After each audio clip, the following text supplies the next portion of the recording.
Hello, and welcome to the Nonfiction Kidlit Craft Conversations podcast, where we take a deep dive into the craft and business of children's nonfiction. I'm your host, Kirsten Larson, author of Reimagining Your Nonfiction Picture Book. Today, I have with me the Sibert Honor author, Colleen Paeff, whose newest book, Firefly Song, Lynn Frierson Faust and the Great Smoky Mountain Discovery, illustrated by G.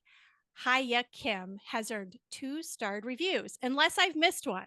Nope, Is it two. two? Okay. You know what? I have a feeling after reading this book that there may be more on the way, but we'll see. Anyway, it's amazing, and I'm delighted to have you here, Colleen.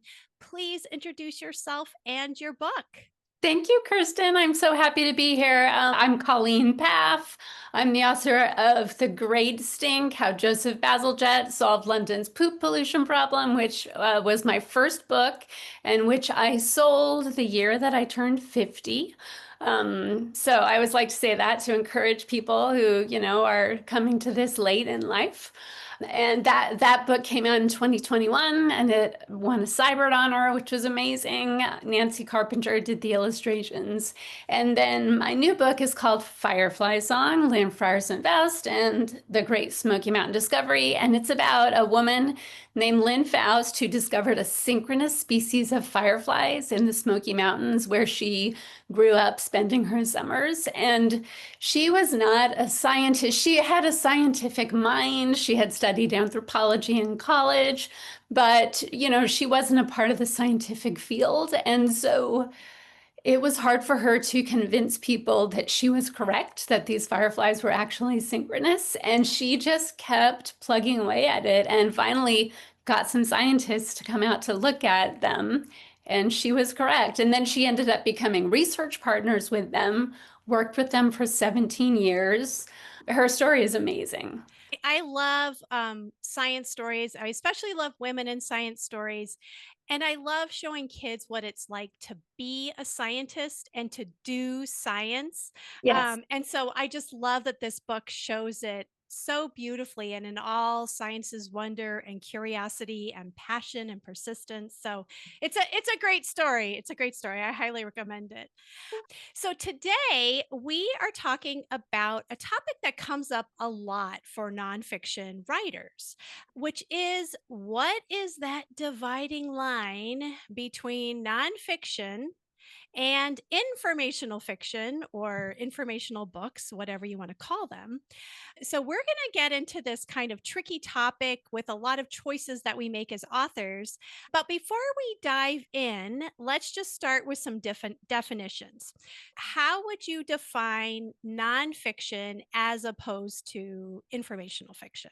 So, for my own writing, and that's the only way I consider them really, is I think of nonfiction as all true. I'm not adding anything. Yeah, I'm just taking the facts and I'm making a story out of the facts that already exist. For informational fiction, I'm taking the facts and I'm making a story that didn't exist before. And my goal is usually to bring up some part of the story that I didn't feel like I could fully explore as nonfiction, if that makes sense. Yeah, I think so. I mean, I think what's interesting is with both of them, the primary purpose is to inform the reader, right? We're trying to get them to learn about a specific topic or specific information. It's just how we go about it. Do we stick with um, the evidence, right? Things that we can document with our research, or sometimes to make things entertaining and more captivating. Sometimes we choose to incorporate things that aren't necessarily true or documented. Some of my favorite books that come to mind are things with, non-human narrators, right? Yeah. Like there are a lot of Yes. really fun books packed with facts, but they have non-human narrators. So I would agree with you. Is it true? Right. And if anything about it is not true, now we've gone into informational fiction, Yeah. which is neither good nor bad. It's a choice we make for the story, Yes. right? So, as we were preparing for this podcast, you shared that your two most recent books began nonfiction and stayed that way. So, that's The Great Stink and Firefly Song. But you have two forthcoming books next year, which you consider to be informational fiction.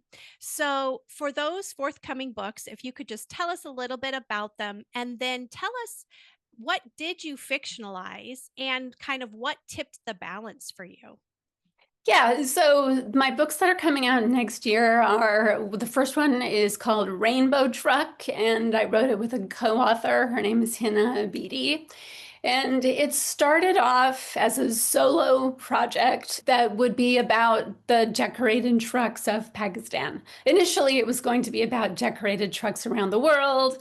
And then I kind of focused in on the decorated trucks of Pakistan. And so now the book that's coming out is a story about a decorated truck who's looking for her most important job. And it's about her journey through Pakistan and her relationship with her driver and what she realizes in the end is her most important job. So that's Rainbow Truck. And then the second one is called Pufflings Fly Free. And that's the story of kids on this island off the coast of Iceland that rescue baby puffins. And the puffins are called pufflings. It's such a cool story. And it's true. On this island, every year when the pufflings fledge, some of them land in town, like in the main city of this island. And they will die if they don't make it to the ocean because their food is in the ocean and their wings aren't strong enough to fly off of the ground yet. So, for as long as anyone can remember, the kids and their families have come out in the middle of the night to rescue these baby pufflings, and they take them home in a box. And then the next morning, they release them over the ocean, and then, the pufflings can go on with their lives. So, in both of those cases, so initially, I was with the Puffling book and with the Rainbow Truck, I was starting out writing nonfiction stories, a nonfiction story about these cool decorated trucks, a nonfiction story about this island where kids rescue baby puffins. And in both cases, I felt like there was an emotional element that I just could not capture in nonfiction. And so, for Rainbow Truck, I personified the truck. And then for Pufflings Fly Free, I created a family. And what really tipped the balance in that one for me was my husband and I went to the Westman Islands and we met up with these women who are known as the Puffling Queens of the Westman Islands. And they save more pufflings than anybody else on the island. And they took us out one night and showed us how to rescue the pufflings. And they said that it's a really big deal for a child to catch their first puffling on their own. I say catch, but they're rescuing them. Right. And so I really wanted to capture that, but I really felt like to get to the heart of that emotion, I needed to create a girl and to create a family. Right, because we talk about even in true stories, there has to be some kind of an emotional arc. Sometimes, with, for example, a picture book biography, that might be a little bit easier because you're focused on one person and their journey, and you can see them changing and growing through the book from beginning to end. Yes. But like you said, when you're dealing with decorated trucks in Pakistan, how do we create some kind of an emotional journey that the reader can follow? And I can see how, with your Puffling story, how it would be critical to focus in on a single child and their emotional experience and their emotional growth by rescuing these adorable little pufflings, which I can't Yeah. wait to see the art on this one.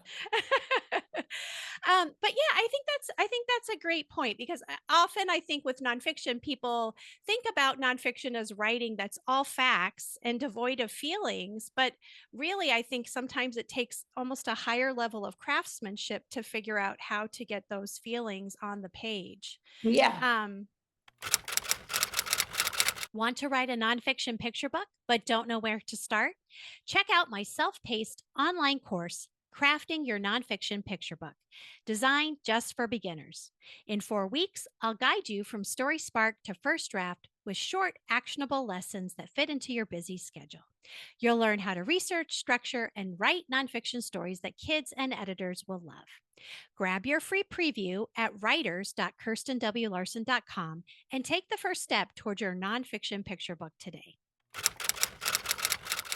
When you're doing something like this, do you communicate to your readers in some way that this is not a 100% true story? And if so, where do you potentially do that? Yeah, I don't think I do really. I think it's just, and in some ways, I think the distinction between nonfiction and informational fiction is really just for me. I mean, what the publishers will do what they want with it, but I Right. think it's more about me knowing what my boundaries are for the project.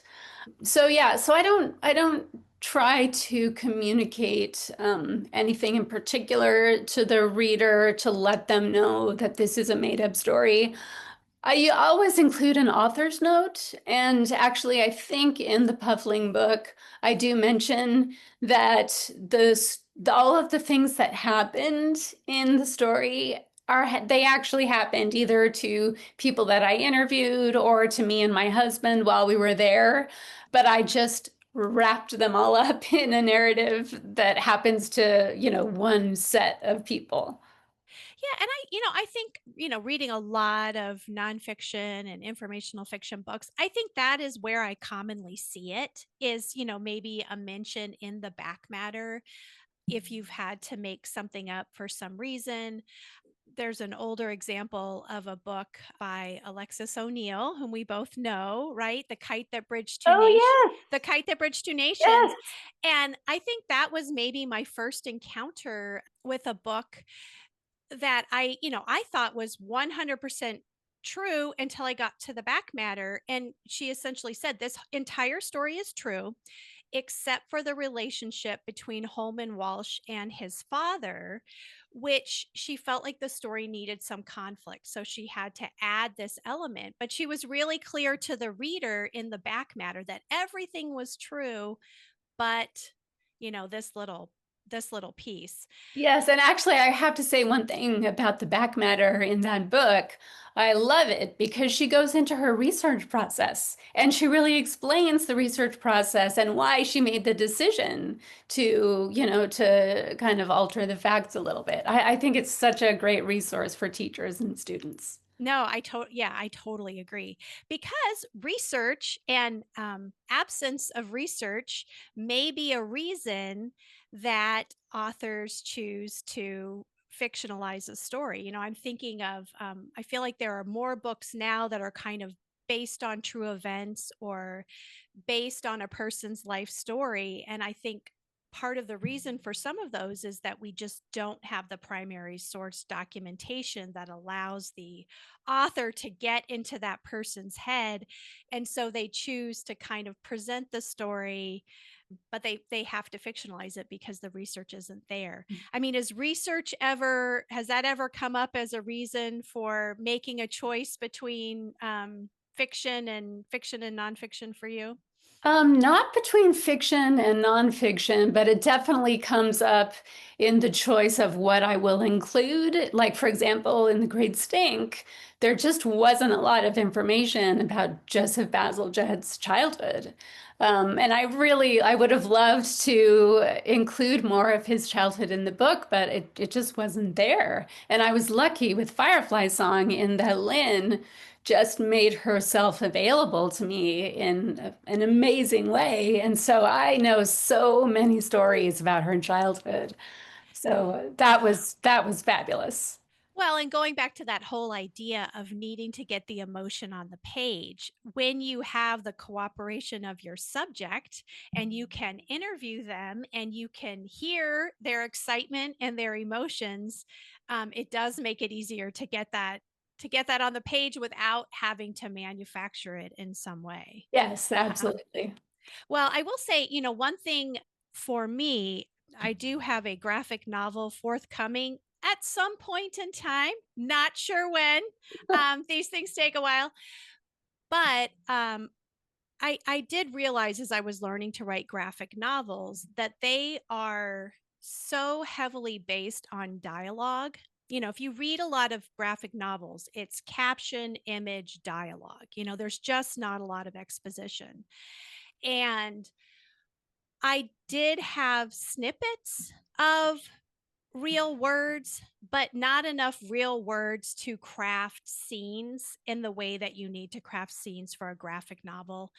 I think probably most nonfiction graphic novels, most of them probably have some fictional elements when it comes to actually crafting scenes with dialogue, just because it's so difficult to find those real moments of back and forth dialogue that you really need. So Yeah. What do you think about taking a book from, say your subject had written a book in the first person about their experience? Would you take their text from the book that they wrote and use that as dialogue? Do you think that is still in the realm of nonfiction? I'm just curious for myself. so if they, if they're recounting a scene and they said, I said, stop right there, if they're recounting a scene from their memory, then, I think you could incorporate those snippets. And I'm still trying to work with my editor to figure out a way to show what's real dialogue and real words versus made up words. And I've seen some other authors that used either like bold text for authentic dialogue or asterisks for authentic dialogue, and I'm hoping that we might have a way to kind of separate out some of the real words from the not real words, but we'll see. It may be complicated.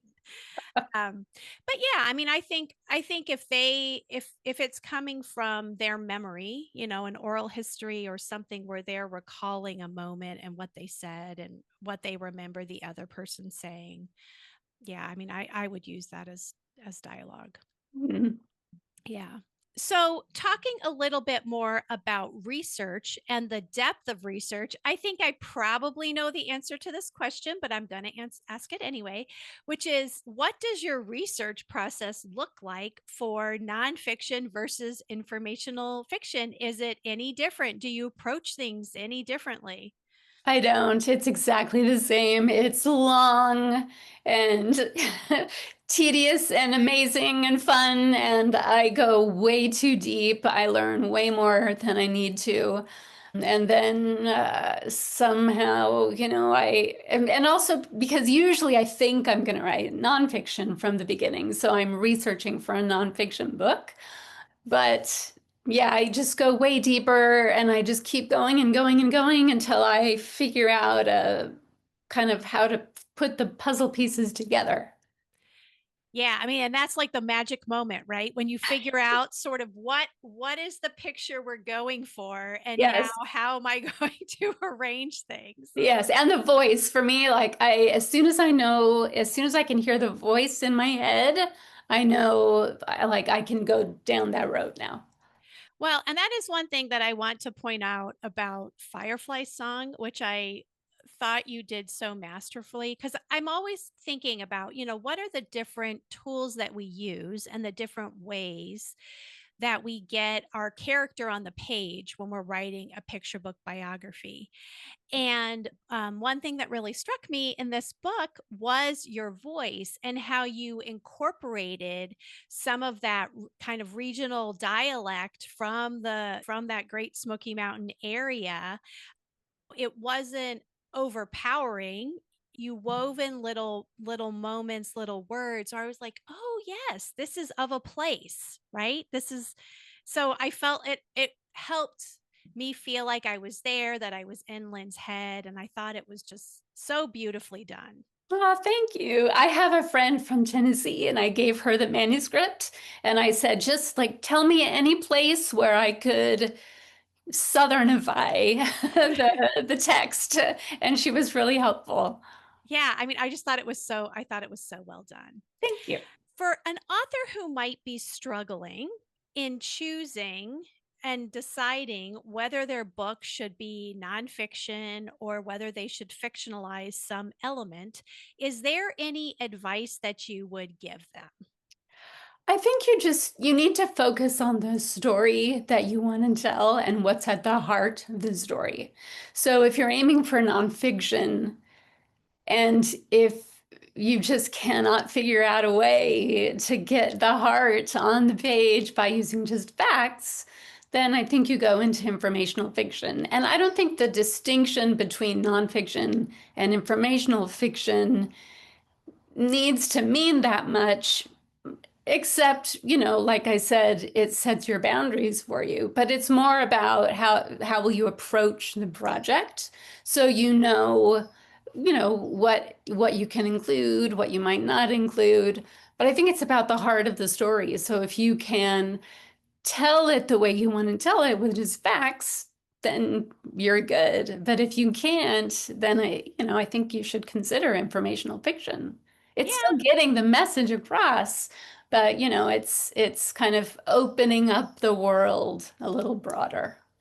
Yeah, right. Because at the end of the day, our goal is for kids to be so absorbed by the story that they are taking in these facts, maybe without even realizing it. That's the advice I give to authors all the time, is like, do what's best for your story, right? Yeah. There is no sticker, for, oh, this is nonfiction, like you get a gold star, right? I mean, even Yes. the Sibert, which you're a Sibert honor author, the Sibert is for informational books. It does not say it's for nonfiction. I mean, Right. depth of research is one thing that they look at. It doesn't have to be nonfiction. Hey, nonfiction Kidlit creators, want to go beyond the podcast? Join Reimagine Insiders. It's the creative community for children's nonfiction writers ready to level up their craft and career. You'll get insider craft sessions, behind the scenes peeks at my process, first dibs on classes, and a supportive crew who get what you're doing. Visit writers.kirstenwlarson.com to learn more and join us. And I think it's very individual to each author because maybe somebody else would have been able to write that Mhm. Puffin story in all, straight nonfiction. I just didn't feel like I could do it Yeah. or that I wanted to do it. Like I wanted to get that little emotional piece in there, and I couldn't figure out how to do it otherwise. Yeah, which is why this is so fun, because Yeah, any of us would write these stories in a different way. yes, totally. Do you have any tips in terms of like organizing your research? Do you have any strategies that you think help you keep your arms around all of it? This is an excellent question, and I ask every nonfiction author I know, please tell me, how do you organize your research? And literally all of them say badly. But I do have a tip that I've been using that I'm loving, and that is the app Obsidian. Mm. And the reason why it's so fabulous is that I've started doing a lot of I don't love reading Kindle books, but when I'm doing research, I've started doing a lot of my research on Kindle because I can highlight in the Mhm. book. And then I've set up Obsidian so that those highlights automatically go into Obsidian. And then in Obsidian, and also all the information about the book, title, Mhm. author, publisher, all that. When I go into Obsidian, I've got all those facts there, and then I can just copy and paste them. They call you have notes in Obsidian, so it's almost like you have like little 3x5 cards, but they can be as long as you want them. Mhm.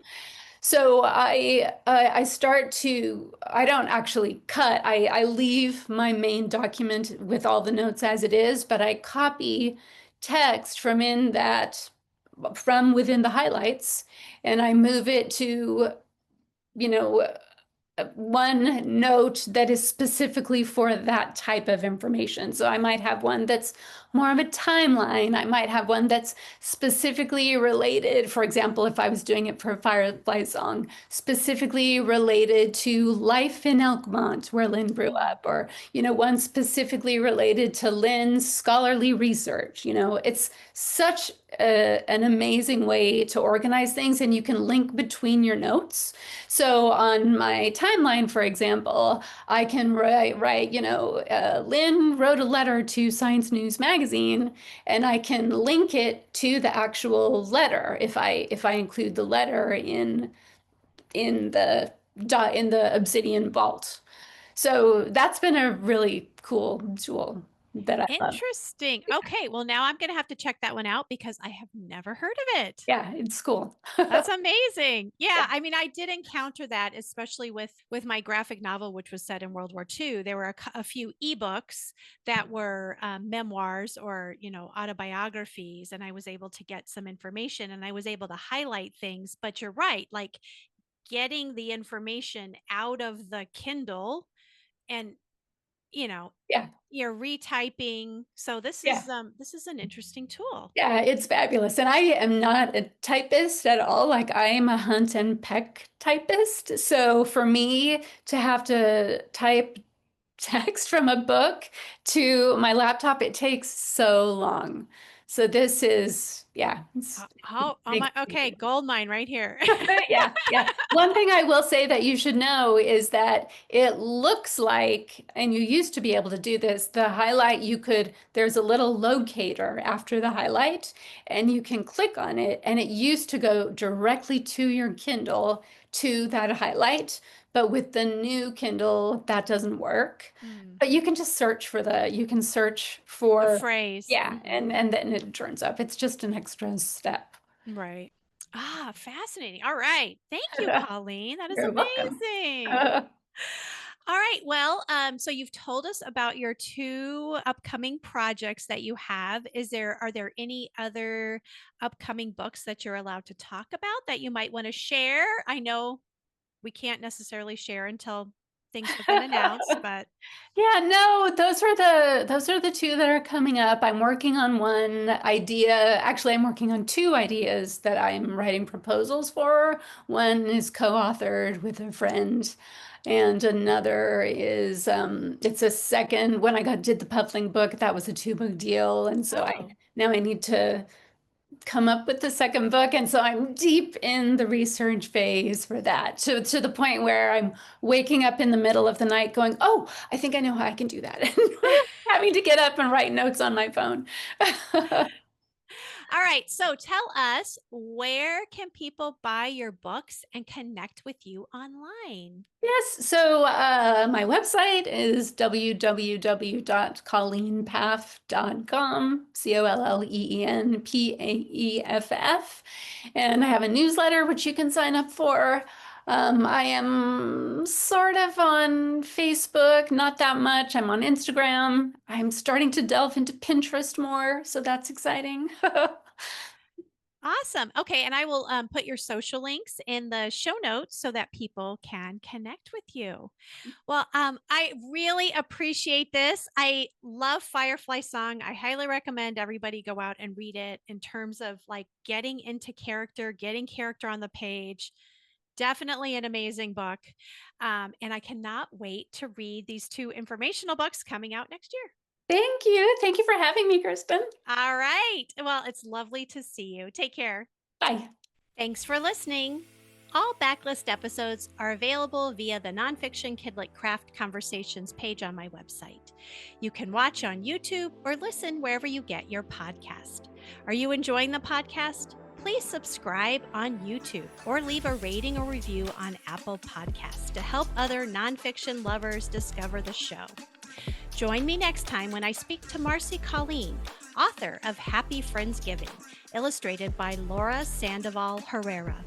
We'll be discussing nonfiction concept books with spare text and lots of back matter, including my own forthcoming book, This Is How You Know, illustrated by Cornelia Lee. Until then, happy writing and revising.